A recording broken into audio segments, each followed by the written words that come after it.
You may not be aware, but Brightspace has a tool built into it for recording both audio and video files, and that can be accessed through a number of different workflows. For students, it can be used when they're submitting assignments. For academic staff, it can be used for marking, for example, and I'll show you examples of all of these in just a moment. Might also be used for adding content. Now that tool's called the Media Library, and the way that you access it, regardless of where you are in the system, if you look up in the minibar, which is this collection of icons at the top right of your page in Brightspace, next to your profile you'll see this Admin Tools cog, and if you select that, you'll notice that Media Library will be in that list of options. So the Media Library is a repository for storing audio and video files that you have created in system in Brightspace itself, and you'll find them in a list here, and that will follow your profile around. So it is subject agnostic. It doesn't matter which subject site you're in, you can access this list and those files that you've created, whether they're video or audio files. You also have the option from your media library of creating new recordings, and I'll make one of those in just a second, or uploading files. And the limit file size wise for uploading is 2 gigabytes, but the vendor doesn't really recommend files that big in this tool because they'll take quite a long time to render and playback, etc. So they recommend really 1 gigabyte maximum if you're going to be uploading files into this tool. If you're creating your own recordings, however, you have a 30-minute limit on audio or video files when you make them. So keep that in mind. If you're uploading, there's going to be a 2 gigabyte cap on the size, and if you're creating them on the spot, you have a 30-minute limitation. You'll probably find that most times when you're using the Media Library tool, you're not going to be making files that are that long or that big. But let's have a look at the process of making one in the actual Media Library itself.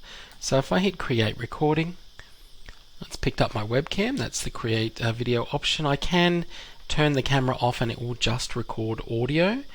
And you'll notice that within this tool it also has a share screen option, which will do a screencast effectively that you may previously have been using tools like Screencast-O-Matic or Panopto 4 or perhaps Zoom. This has a very simple screen capture built into it as well, so you could use that. So potentially you may not want to use your webcam, you may just want audio, you may just want what's happening on your screen. It gives you some options, but it is a very simple interface. So let's start the recording, and you can see it's showing that the volume's coming through my microphone. That's great. Here's the duration over here. I can pause it or stop it from here if I need to, and when I'm happy with the process, I would hit finish recording. So we now have a 16-second recording that has gone that's been made there. It's a draft at this point. I'll give it a title, Draft Video Recording. There's some captioning settings there if I want them. I can open it full screen. I can also download the file directly from here, and it would give me an MP4 file for this video. Right now I'm going to hit Save and Close, and it will now process that file.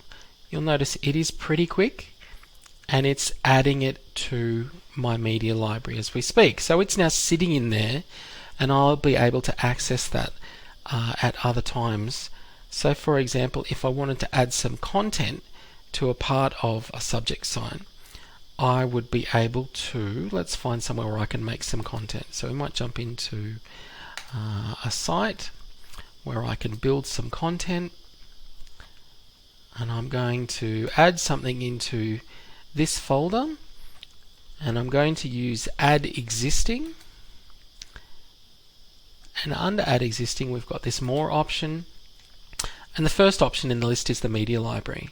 If I select that, it looks in my personal media library, and all of the video or audio files that I have made that have finished processing, because that one that I just added has not finished just yet, will be available in here, and I can select and add them, give them a title, and it will insert them as their own content item within a folder. That's one way of accessing video or audio that you've made using the media library tools.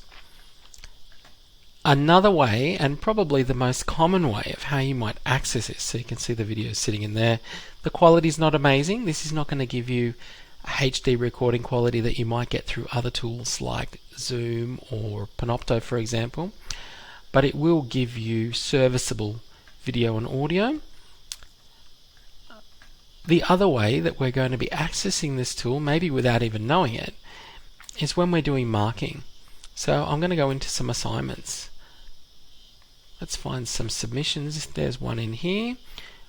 You probably have noticed during your marking process that underneath your feedback area there is a record audio and record video function. These utilize the media library tools as well. And if you've made feedback on an assignment of any sort for a student, those files are going to sit inside your personal media library.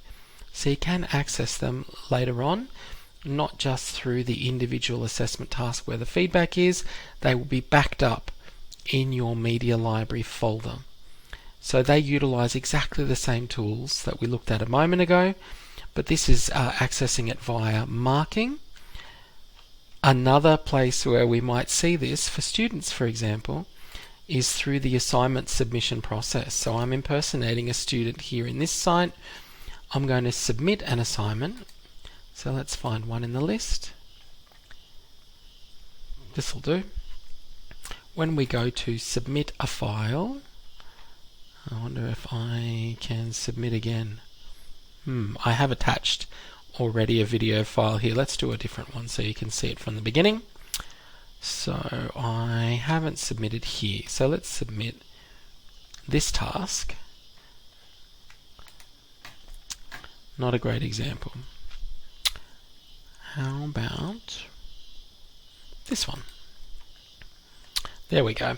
So after all of your task instruction information, your disclaimer, this is probably what's familiar to you. For an assignment that has a file attachment, you'll notice that there's an add a file option, and then we've got record audio and record video. And again, these will utilize for students the same tools, the media library. So they'll make the video or the audio file on the spot, it attaches it to the submission, and then you will be able to play that back as the academic marking the task. But the student will have those files stored in their media library. So that's where they all live when you use these functions. They live inside the Brightspace media library. So let's do that. I'll hit record audio this time. It's not using my webcam, it's just going to record an audio file. I do have an option here to upload, and it has that same limitation I mentioned before of a 2 GB cap for the file size. So they can upload audio and video file types here. I'm going to record one though, up to 30 minutes in length, and it's now adding that audio file.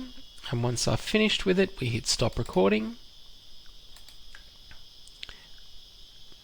And we can hit add.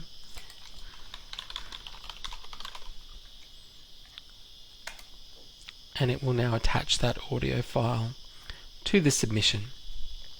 So it's just a link here. That link will take you to a page where you can listen to or view the file, but it has backed it up inside that student's media library.